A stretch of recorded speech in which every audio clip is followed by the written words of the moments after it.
Welcome to Major HS Kalsi's Balnoy Academy. I'm Mishri Devesh, your physics faculty. तो basically आज हम CDS 2026 पहले का जो CDS का फिजिक्स का एग्जाम है उसके क्वेश्चंस हम देखेंगे कि कैसे आपके क्वेश्चंस पूछे गए थे CDS के एग्जाम्स में फिजिक्स के। स्टार्ट करते हैं।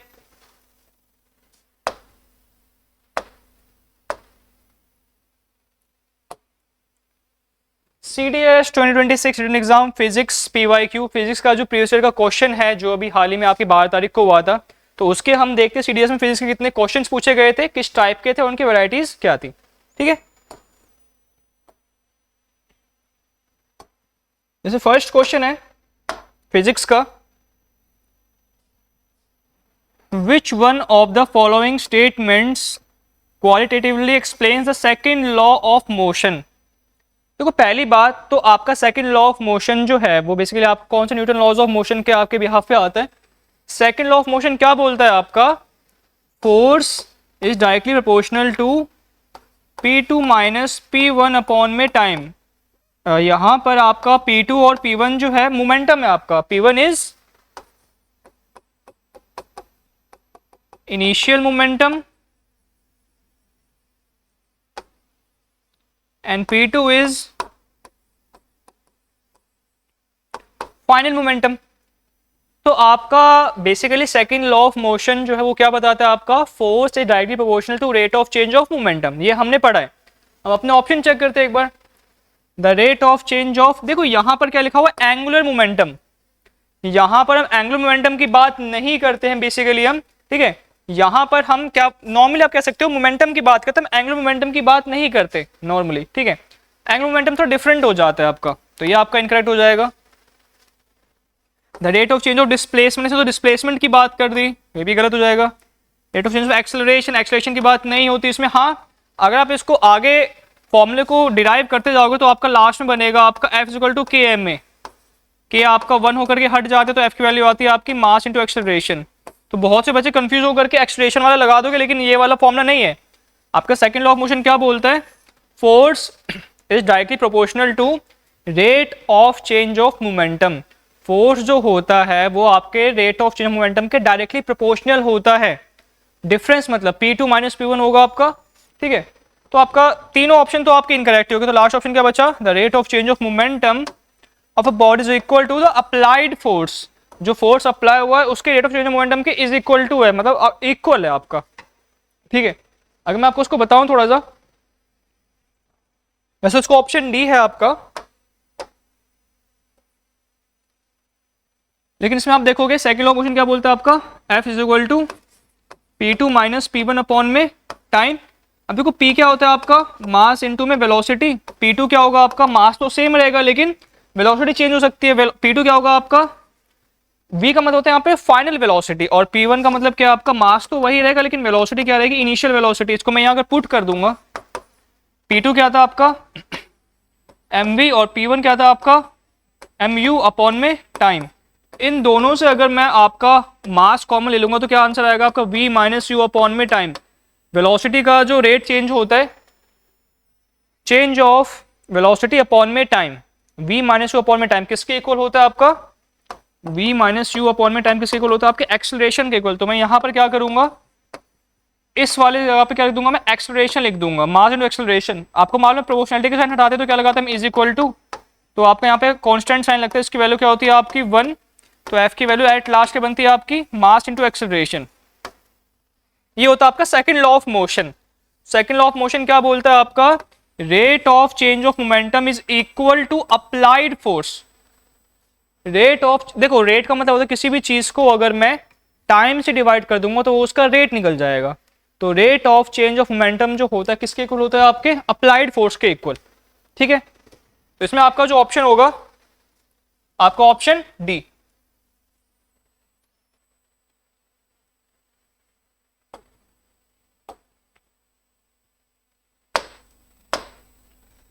Which of the following gives triple point of water? अब देखो ट्रिपल पॉइंट ऑफ वाटर का मतलब क्या होता है, पहले आप ये समझो। ट्रिपल पॉइंट जो होता है वाटर का मतलब एक ऐसा बेसिकली थर्मोडायनेमिक इक्विलिब्रियम में एक ऐसा पॉइंट होता है जब आपका वाटर जो होता है तीनों स्टेट में पाया जाता है, तीनों फेज में पाया जाता है। तीनों फेज का मतलब क्या है, सॉलिड में भी पाया जाएगा, लिक्विड में भी पाया जाएगा और आपके गैस में भी पाया जाएगा। इसको हम बोलते हैं triple point.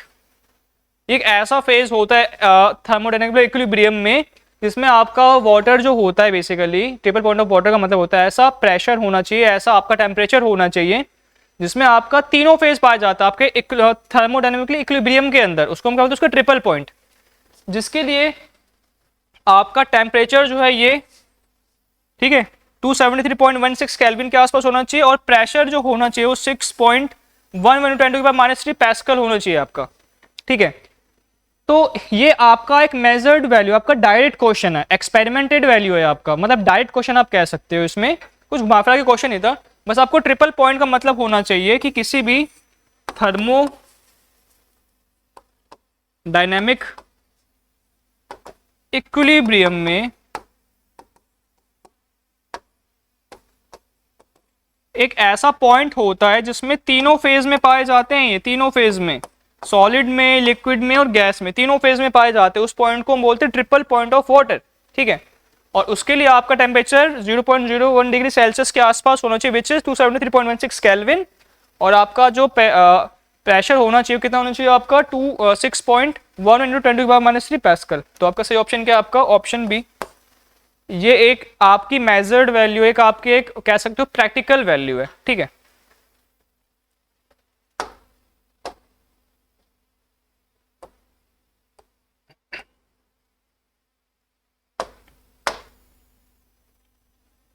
Which one among the following has the least coefficient of thermal conductivity? अब देखो थर्मल कंडक्टिविटी का मतलब क्या है, थर्मल तो हो गया आपका टेम्परेचर, कंडक्टिविटी मतलब जो अपने आप को उसमें फ्लो होने देता है। आप इस टर्म को ऐसे भी ब्रेक कर सकते हो कि थर्मल का मतलब क्या है, आपका हीट या टेम्परेचर।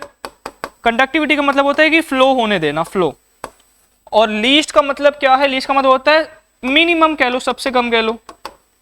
तो आपके चार ऑप्शन है, हाइड्रोजन, वाटर, कॉपर, एल्यूमिनियम। ये आपके क्या है, बेसिकली मेटल्स हैं। और ये क्या है आपका, लिक्विड है। और ये क्या है आपका, गैस है। मतलब सॉलिड मान लो इसको, मेटल को सॉलिड बोल लो, solid, liquid, gas.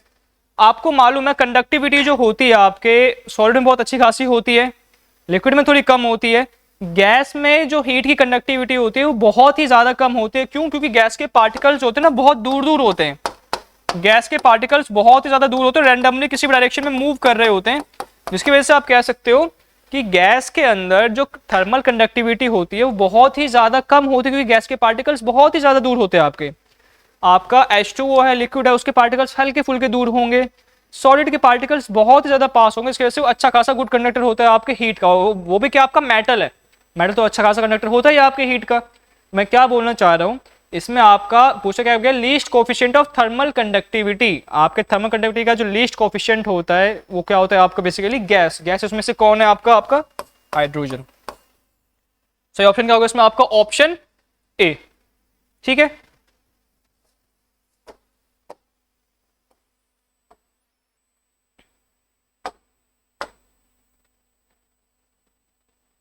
Which one among the following generation computers use microprocessors in their hardware technology? देखो माइक्रो प्रोसेसर्स कौन से जनरेशन में यूज होता है। देखो बेसिकली अगर मैं आपको एक बात बताऊं, ये आपके फिजिक्स का नहीं होना चाहिए, लेकिन आपका जो सेमीकंडक्टर होता है ना, सेमीकंडक्टर के वे में आपका डाल दिया गया है। ये आप कह सकते हो कि more of the GK question है आपका, ठीक है। तो पूछा गया आपका कि जो माइक्रो प्रोसेसर होते हैं, जो मदरबोर्ड होते हैं ना, पहले के टाइम पे जो कंप्यूटर में मदरबोर्ड्स लगते थे ना, बहुत बड़े बड़े लगते थे। एक छोटा सा भी जो रैम होता था ना, बहुत ज्यादा बड़ा होता था। अभी तो बहुत छोटे छोटे चिप टाइप के होते हैं। पहले के टाइम पे बहुत ही ज्यादा आपके, बहुत मतलब ये मान लो एक आपके कमरे के बराबर एक रैम होता था, बहुत ज्यादा स्टोरेज यूनिट होते और बहुत कम स्टोरेज यूनिट वो स्टोर करता था। तो माइक्रो प्रोसेसर्स जैसे मदरबोर्ड हो गए आपके, ऐसे ऐसे प्रोसेसर जो आपके कंप्यूटर में कौन से जनरेशन में यूज होना स्टार्ट होते हैं, तो आपके 4th जनरेशन में स्टार्ट होता है, आपका 4th जेन में। जो माइक्रो प्रोसेसर्स हार्डवेयर यूज होना जो स्टार्ट होता है कंप्यूटर के अंदर, वो कौन सा होता है आपका, 4th जनरेशन में, ठीक है। ये आपका बिल्कुल डायरेक्ट क्वेश्चन था, सीधा क्वेश्चन था।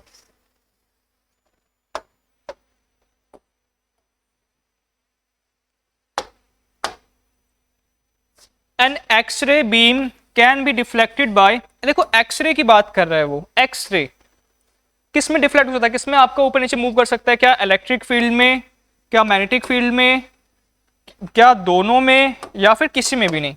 देखते हैं। आपको मालूम है कि एक्सरे जो होता है ना वो आपका हाई एनर्जी बीम है, हाई एनर्जी बीम है, रे है बेसिकली, ठीक है। अच्छा खासा एनर्जी कैरी करता है आपका एक्सरे, और इसकी वेलोसिटी भी ठीक ठाक होती है, ज़्यादा कम भी नहीं होती है आपकी, गामा रेज की ज़्यादा होती है वैसे, लेकिन एक्सरे की भी ठीक ठाक होती है। अच्छा मैं अगर आपको बताऊं एक्सरे पे, देखो आपके इलेक्ट्रिक फील्ड में या मैग्नेटिक फील्ड में किसी भी पार्टिकल पे जब तक चार्ज नहीं होगा तब तक वो डिफ्लेक्ट नहीं करेगा। एक्सरे आपका हाई एनर्जी बीम होता है, लेकिन ये क्या होता है आपका चार्ज लेस होता है, इस पे कोई भी चार्ज नहीं होता, आपके एक्सरे में चार्ज होता ही नहीं है। जैसे आपने सुना होगा F equal to Q E plus में Q V B, Lorentz force सुना होगा आपने कि कितना फोर्स लगेगा आपका, लेकिन अगर मैं इसमें कॉमन लूँ तो कॉमन क्या आ रहा है आपका, चार्ज कॉमन आ रहा है ना, E प्लस में वी बी, आपका चार्ज कॉमन आ रहा है ना, लेकिन ये चार्ज कैसा है, चार्ज आपका क्या है, न्यूट्रल है। ये बेसिकली चार्ज कैसा आपका, न्यूट्रल, जैसे आपका न्यूट्रॉन होता है ना, जैसे आपका न्यूट्रॉन होता है जिसपे कोई चार्ज होता ही नहीं है, ना पॉजिटिव ना नेगेटिव, कोई भी चार्ज नहीं होता आपके न्यूट्रॉन पे। सेम आपका जो बेसिकली आपका एक्सरे होता है वो हाई एनर्जी बीम तो होता है, लेकिन वो चार्ज लेस होता है, इसके पास कोई भी चार्ज प्रेजेंट नहीं होता। तो जिसकी वजह से आप कह सकते हो कि ये आपका ना तो इलेक्ट्रिक फील्ड में डिफ्लेक्ट होगा ना आपके मैग्नेटिक फील्ड में डिफ्लेक्ट होगा, क्योंकि डिफ्लेक्शन के लिए आपका चार्ज होना जरूरी है, वेदर इट्स पॉजिटिव और मतलब नेगेटिव कुछ भी होना चाहिए आपका, लेकिन डिफ्लेक्शन के लिए आपका चार्ज होना जरूरी है। लेकिन एक्सरे के पास कोई चार्ज होता नहीं है, इसका मतलब ना तो इलेक्ट्रिक फील्ड में आपका डिफ्लेक्ट करेगा ना आपका मैग्नेटिक फील्ड में डिफ्लेक्ट करेगा। तो सही ऑप्शन क्या होगा आपका, ऑप्शन डी। जैसे मान लो कि ये आपका एक यूनिफॉर्म मैग्नेटिक फील्ड है, यूनिफॉर्म मैग्नेटिक फील्ड है आपका, और यहां से अगर मैंने किसी एक्सरे को यहां से गिराया, कोई भी एक्सरे को यहां से नीचे गिराया, तो बिल्कुल सीधे सीधे सीधे सीधे सीधे सीधे सीधे वो नीचे गिर जाएगा, क्योंकि एक्सरे जो होता है आपका, एक्सरे के पास अपना कोई चार्ज होता ही नहीं है, बिल्कुल आपका कह सकते हो कि न्यूट्रल पार्टिकल है आपका, और आपका न्यूट्रल पार्टिकल इसकी वजह से कोई भी आपका डिफ्लेक्शन शो ये करेगा ही नहीं। तो इसकी वजह से आपका सही ऑप्शन क्या होगा आपका, neither analytic nor a magnetic field.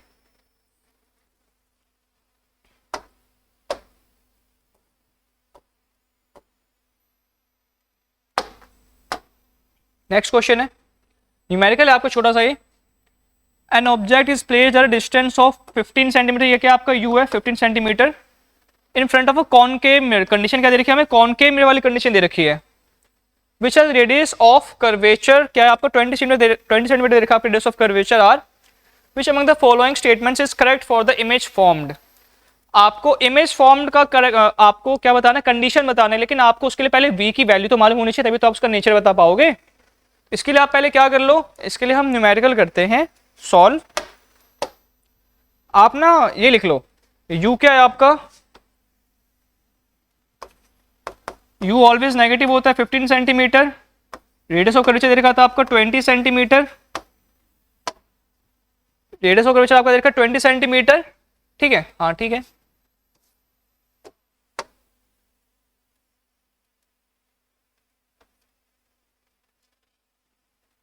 और आपका मिरर कौन सा मिरर है आपका, कॉनकेव मिरर, तो आपको मालूम होना चाहिए कि कॉनकेव मिरर का फोकल लेंथ जो होता है वो नेगेटिव होता है, और आपको ये भी मालूम होना चाहिए कि रेडियस ऑफ कर्वेचर का जो हाफ r/2 क्या होता है आपका फोकल लेंथ। तो मुझे अगर फोकल लेंथ निकालना है तो क्या होगा उसका r/2 विच इज 220 अपॉन में 2 क्या हो जाएगा आपका 10 सेंटीमीटर। लेकिन मैंने अभी आपको बताया कि कॉनकेव मिरर का फोकल लेंथ क्या होता है आपका नेगेटिव होता है, तो क्या आएगा आपका माइनस का 10 सेंटीमीटर, और यू तो हमेशा नेगेटिव होता ही है। बस आपको यहाँ पे ये याद रखना था कि कॉनकेव मिरर का जो फोकल लेंथ होता है ना, फोकल लेंथ वो क्या होता है आपका नेगेटिव होता है, ठीक है।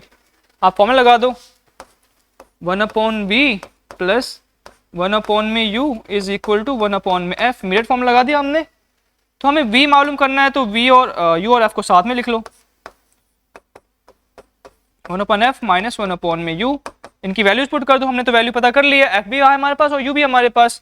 f क्या है -10 माइनस माइनस का देखो, ये तो फॉर्मूले का माइनस और यू का खुद का भी तो माइनस है, -15। एक हमने एक्स्ट्रा माइनस लगा दिया, ये वाला हटा दो, ठीक है। इसको सॉल्व करोगे तो क्या आएगा,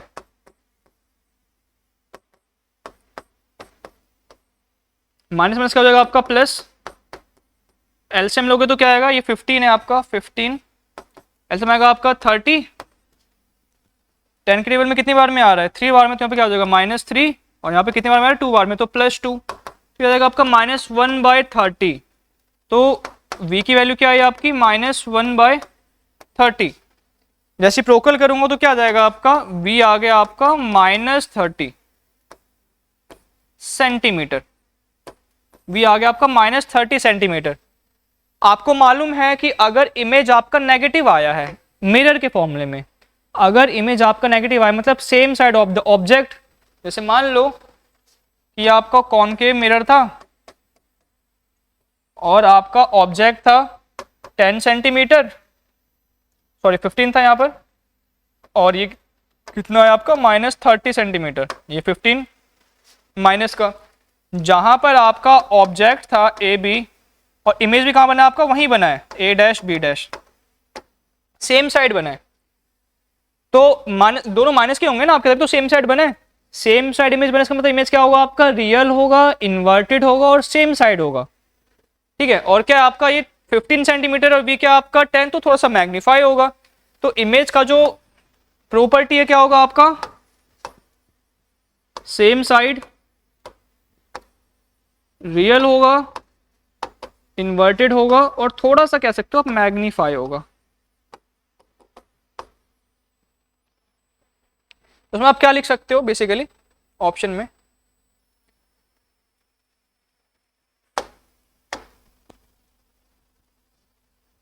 ऑप्शन चेक करो सारे के सारे, the image is 10 centimetre from the mirror on the same side as the object, ठीक है। The image is form the distance of 30 centimetre behind the mirror, mirror के पीछे, मतलब अगर ऑब्जेक्ट आपका इस तरफ है तो इमेज आपका इस तरफ बना है, जो कि हमारा ऑप्शन का इनकरेक्ट है। 60 सेंटीमीटर तो हमारी इमेज वैसे ही नहीं बना, 60 सेंटीमीटर हमारा नहीं बना है। 3 आपके कट चुके हैं, बी कट गया, सी कट गया, डी कट गया, तो आपका सही ऑप्शन क्या आपका option A, the image is 30 centimetre from the mirror on the same side of the object. आपका ऑब्जेक्ट इस तरफ है, जैसे मानो ए भी मान लो, तो आपका इमेज क्या होगा आपका ए डैश बी डैश होगा, लेकिन इनवर्टेड होगा मतलब नीचे की तरफ होगा आपका, ठीक है। तो सही ऑप्शन क्या आपका ऑप्शन ए, बहुत इजी।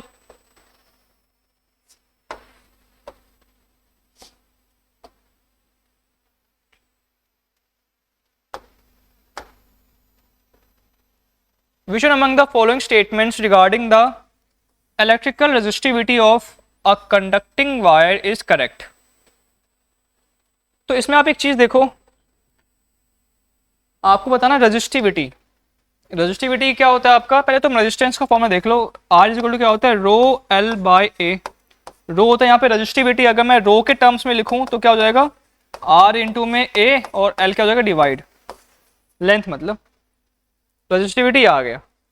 आपको बताना है कौन सा रेजिस्टिविटी को लेकर के ऑप्शन आपके सारे के सारे कौन सा इसमें से करेक्ट है।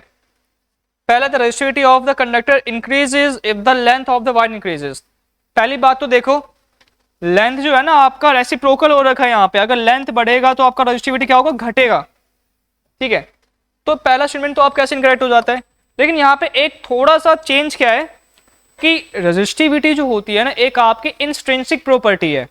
अब इंस्ट्रिंसिक प्रॉपर्टी क्या होता है, इसका मतलब है कि आपके बाहर किसी भी चीज के ऊपर डिपेंड नहीं करता, अगर आपका लेंथ बढ़ रहा है, क्रॉस सेक्शन एरिया बढ़ रहा है या वॉल्यूम बढ़ रहा है, कुछ भी बढ़ रहा है तो उस पर डिपेंड नहीं करता। ये आपकी मटेरियल की इंटरनल प्रॉपर्टी होती है, किसी भी मटेरियल की इंटरनल प्रॉपर्टी होती है जो कि आपकी वेरी नहीं करती, चेंज नहीं होती। फॉर अ गिवन कंडक्टर, कोई भी कंडक्टर जैसे एल्यूमिनियम मान लो, कॉपर मान लो, उनकी रेजिस्टिविटी क्या होगी आपकी सेम होगी, चेंज नहीं होगी। रेजिस्टिविटी आपकी इंस्ट्रिंसिक प्रॉपर्टी होती है, या आपकी डिपेंडेंट नहीं होती किसी भी चीज़ पर। अगर मैं रेजिस्टेंस की बात करूं तो रेजिस्टेंस में क्या होगा, अगर लेंथ बढ़ेगा तो रेजिस्टेंस बढ़ेगा, क्रॉस सेक्शन एरिया बढ़ेगा तो रेजिस्टेंस क्या होगा, कम होगा। एक एक्सट्रिंसिक प्रॉपर्टी है आपका रेजिस्टेंस, लेकिन इंस्ट्रिंसिक प्रॉपर्टी होती है आपकी क्या, रेजिस्टिविटी, जो कि आप किसी भी चीज़ के ऊपर डिपेंड नहीं करती है। अगर आपका लेंथ बढ़ेगा तो भी रेजिस्टिविटी सेम रहेगी, एरिया बढ़ेगा तो भी रेजिस्टिविटी सेम रहेगी, वॉल्यूम बढ़ेगा तो भी रेजिस्टिविटी क्या रहेगी आपकी सेम रहेगी। एक इंट्रिंसिक प्रॉपर्टी है। रेजिस्टिविटी जो होती है आपकी चेंज नहीं होती, कांस्टेंट होती है, इंट्रिंसिक प्रॉपर्टी होती है ये।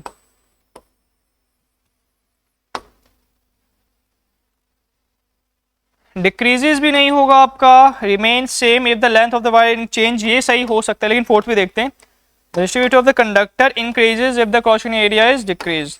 रेजिस्टिविटी आपका चेंज नहीं होता, रिमेन्स कांस्टेंट, चाहे आप लेंथ बढ़ाओ घटाओ रेजिस्टिविटी आपकी सेम रहती है, क्योंकि आपकी रेजिस्टिविटी क्या होती है कि इंट्रिंसिक प्रॉपर्टी होती है। ठीक है, तुम्हारा सही ऑप्शन क्या होगा आपका? Option C.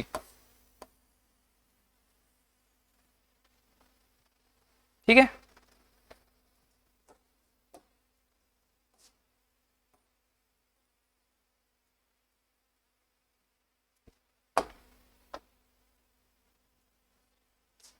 which one among the following statements related to electric cells is correct? Electric cell को लेकर के हमें देखना कि कौन सा स्टेटमेंट क्या आपका सही है। अब प्राइमरी सेल इज रिचार्जेबल, देखो प्राइमरी सेल हमारा रिचार्जेबल नहीं होता, क्योंकि उसमें इलेक्ट्रोलाइट्स, एक बार अगर आपके इलेक्ट्रोलाइट्स की मूवमेंट खत्म हो जाती है तो उसको हम वापस से रिचार्ज नहीं कर सकते। तो इसमें लिखा हुआ है कि प्राइमरी सेल के रिचार्जेबल होता है, तो देखो प्राइमरी सेल हमारा रिचार्जेबल नहीं होता, ये आपका ऑप्शन क्या आपका इनकरेक्ट ऑप्शन है। A secondary cell can be used only once, देखो सेकेंडरी सेल होता है आपका रिचार्जेबल।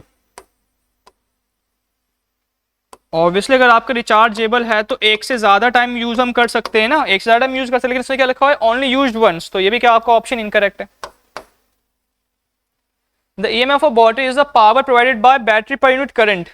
ईएमएफ जो होता है आपका इलेक्ट्रोमैग्नेटिक फोर्स जो होता है वो क्या होता है, बैटरी की एक ऐसी प्रॉपर्टी होती है, एनर्जी पर यूनिट करंट होता है वो आपकी एनर्जी पर यूनिट करंट, लेकिन यहाँ पे क्या लिखा हुआ है पावर पर यूनिट करंट, तो पावर आप काट दो, यहाँ पर अगर एनर्जी होता है ना एनर्जी तो सही होता है। एनर्जी और पावर में बहुत डिफरेंस होता है। Rate of doing work is आपका क्या होता है पावर, और capacity of doing work energy कहलाती है। आपके एनर्जी और वर्क आपका लगभग सेम रहता है। मैंने क्या बोला आपको, ईएमएफ जो होती है बैटरी की वो क्या होती है आपकी energy per unit current, energy upon में करंट कह सकते हो आप, तो आपका आंसर ठीक रहता है, लेकिन आपका पावर बताएगा। तो तीन ऑप्शन तो आपके ऐसे इनकरेक्ट हो गए। सही ऑप्शन क्या आपका, यूनिट जो होती है आपकी एमएफ की जूल होती है। देखो ईएमएफ जो होता है आपका, ईएमएफ आपका ऐसा, ईएमएफ का मतलब क्या होता है पहले ये समझो आप। ईएमएफ आपका एक ऐसा प्रेशर होता है आपके बैटरी में, अगर मान लो आपका सर्किट अगर आपका क्या है बेसिकली क्लोज्ड है, तो बेसिकली जो आपका इंटरनल प्रेशर जो होता है जो कि आपके इलेक्ट्रॉन्स को फ्लो करने में हेल्प करवाते हैं वो आपका ईएमएफ कहलाता है। ठीक है, और उसकी जो यूनिट होती है आपकी जूल होती है, क्योंकि एक टाइप की एनर्जी होती है आपकी एक टाइप की। ठीक है, सीरियस आप कह सकते हो कि बच्चे कंफ्यूज क्यों हो जाते हैं, क्योंकि इसका नाम में क्या इलेक्ट्रोमोटिव फोर्स, तो बच्चे बोलेंगे यार इसका आंसर तो न्यूटन होना चाहिए, लेकिन ऐसे यूनिट इसकी क्या होती है आपकी जूल ही होती है। ठीक है, बाकी प्राइमरी सेल जो होता है आप उसको एक बार यूज कर सकते हो, जो आप बहुत नॉर्मल सेल यूज करते हो ना, निप्पो वगैरह का जो सेल होता है जो आप घड़ी में लगाते हो, रिमोट में लगाते हो, आप सिंगल टाइम यूज कर सकते हो, आपका प्राइमरी सेल होता है, खाली एक ही बार आप यूज कर सकते हो। लेकिन आपका जो सेकेंडरी सेल है, बेसिकली सेकेंडरी सेल क्या होता है, आप उसको एक बार यूज करो फिर वापस चार्ज करो, फिर दोबारा यूज करो, फिर तीसरी बार यूज कर लो, चार्ज करो, तो रिचार्जेबल होता है आपका। तो सेकेंडरी सेल जो होता है आप उसको बार बार रिचार्ज करके यूज कर सकते हो। ईएमएफ जो होता है आपका वो क्या होता है आपका energy per unit volume per unit current होता है आपका, एनर्जी पर यूनिट करंट। तो बेसिकली यहाँ पे पावर लिखा हुआ था, तो तीनों स्टेटमेंट अपने आप ही एलिमिनेट हो गए, तीनों ऑप्शन अपने आप एलिमिनेट हो गए। जो चौथा ऑप्शन बचा हुआ क्या होगा आपका आंसर होगा। तो ये ऑप्शन क्या था आपका ऑप्शन डी। ठीक है,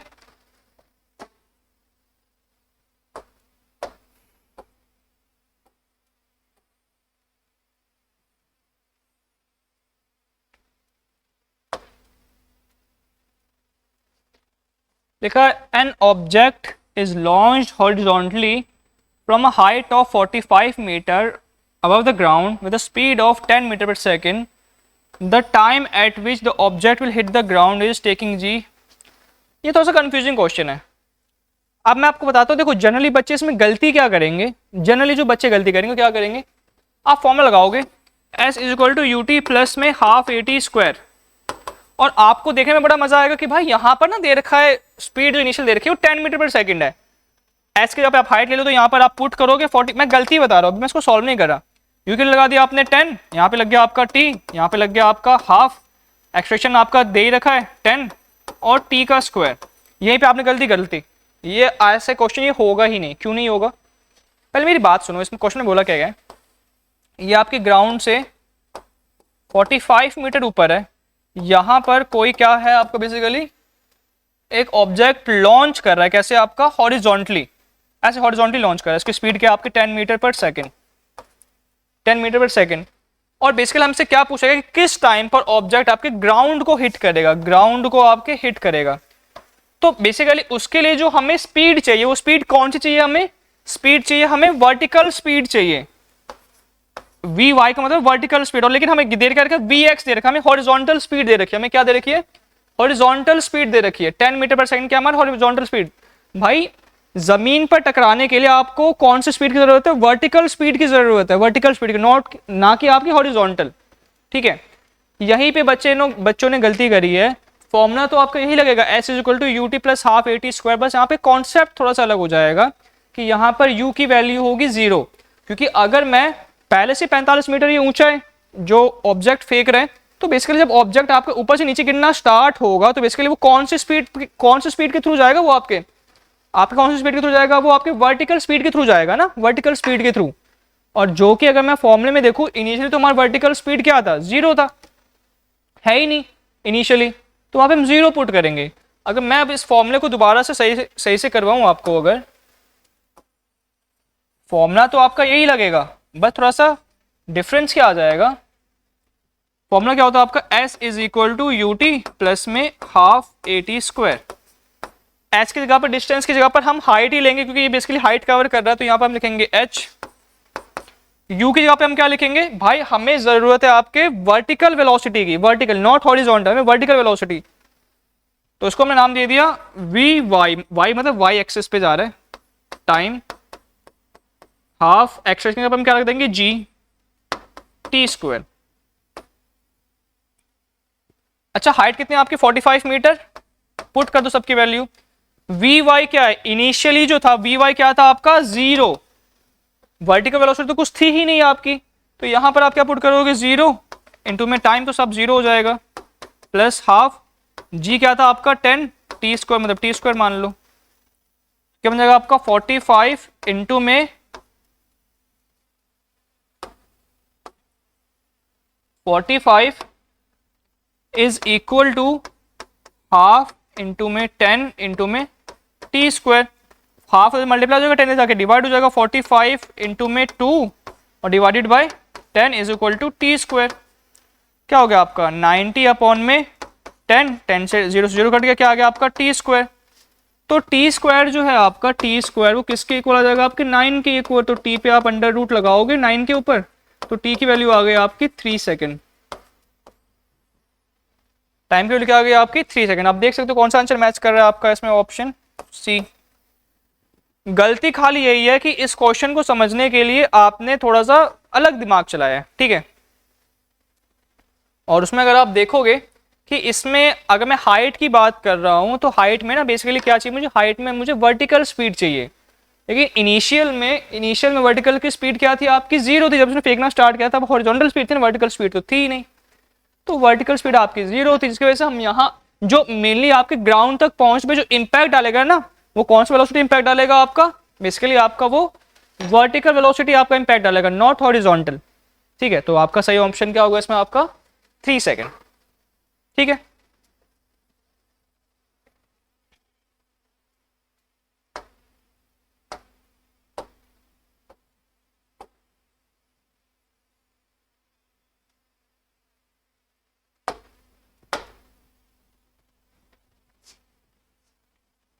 consider the following statements regarding waves. Waves दे रखा आपको, उनको स्टेटमेंट के हिसाब से बताना है। If the particles of a medium move along the direction of motion, the wave is called longitudinal wave. क्या बोल रहे हैं कि जैसे मान लो इस डायरेक्शन में आपका वेव क्या कर रहा है, प्रोपगेट कर रहा है। If the particles of medium move along the direction of motion, direction के जिस मोशन डायरेक्शन उस डायरेक्शन में आपका क्या कर रहा है, मूव कर रहा है, इस डायरेक्शन में आपके मूव कर रहे हैं, पार्टिकल्स आपके डायरेक्शन में मूव करते हैं, उसको हम क्या बोलते हैं, उसको हम लॉन्गिट्यूडिनल वेव्स बोलते हैं। तो हाँ, इसमें लॉन्गिट्यूडिनल वेव्स दिया गया है, तो कहीं ना कहीं आपका स्टेटमेंट क्या है, सही है। If the particles of the medium move perpendicular to the direction of the wave, जैसे मान लो इस डायरेक्शन में आपका जा रहा है और जब वेव जा रहा है तो आपके पार्टिकल्स ना ऐसे परपेंडिकुलर मूव कर रहे हैं, ऊपर नीचे ऊपर ऐसे परपेंडिकुलर मूव कर रहे हैं, ठीक है। तो इसको हम क्या बोलते हैं, इसको हम ट्रांसवर्स वेव बोलते हैं। हाँ, ट्रांसवर्स वेव में यही होता है, जैसे मानो जिस डायरेक्शन में आपका ये वेव जा रहा है और ये आपके पार्टिकल्स आपके ऐसे मूव करेंगे, ऐसे मूव करेंगे, तो ये क्या होगा, आपका ट्रांसवर्स वेव कहलाएगा। तो कहने का ये स्टेटमेंट भी क्या आपका ठीक है। ट्रांसवर्स वेव में involve change in the shape of the medium, whereas longitudinal waves involve change in the density of the medium। देखो ट्रांसवर्स वेव जो है, अगर पार्टिकल्स आपके ऐसे परपेंडिकुलर मूव करें, अगर आपके परपेंडिकुलर मूव करें तो ऑब्वियसली आपके मीडियम का जो शेप है वो चेंज कर ही देंगे, ठीक है, क्योंकि आपके पार्टिकल्स ऐसे रैंडमली ऊपर की तरफ परपेंडिकुलर ऊपर के नीचे मूव कर ऊपर नीचे मूव कर रहे हैं, तो आपका शेप चेंज कर देंगे, बात ठीक है आपकी। लॉन्गिट्यूडनल वेव जो है वो आपका डेंसिटी जो है वो चेंज कर देता है, क्योंकि जिस डायरेक्शन में आपका वेव जा रहा है उस डायरेक्शन में आपके पार्टिकल्स भी जा रहे हैं, तो एक्स्ट्रा पार्टिकल्स होते जाएंगे ना उस डायरेक्शन में, तो डेंसिटी क्या होगी आपकी, वेरी करेगी, चेंज होगी। तीनों स्टेटमेंट ठीक है आपके, देखा जाए तो कौन सा स्टेटमेंट करेक्ट है, 1 2 2 एंड 3, 1 2 एंड 3, चारों स्टेटमेंट आपके, तीनों स्टेटमेंट आपके ठीक है। तो सही ऑप्शन क्या जाएगा आपका, ऑप्शन डी, ठीक है।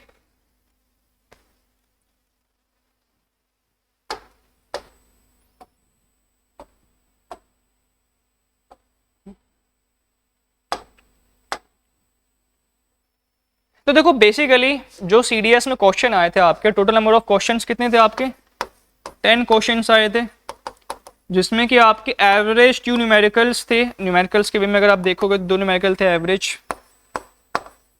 ठीक है। इसमें से आपके 3 आपके डायरेक्ट क्वेश्चंस थे, इजी क्वेश्चन आप कह सकते हो, ठीक है।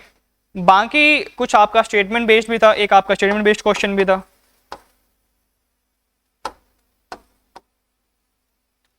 बाकी जो क्वेश्चन थे आपके वो बहुत ही ज्यादा कैसे थे, यूनिक नहीं थे, बस कॉन्सेप्चुअल थे। तो मैं क्या बोलना चाह रहा हूँ, आपका सीडीएस का जो फिजिक्स का एग्जाम होता है उसमें मेनली आपको क्या करना होता है, इसमें आपको ध्यान देना है कि जो भी आपका सिलेबस होता है ना उसमें आप इन 4 टाइप क्वेश्चन तो करो आप।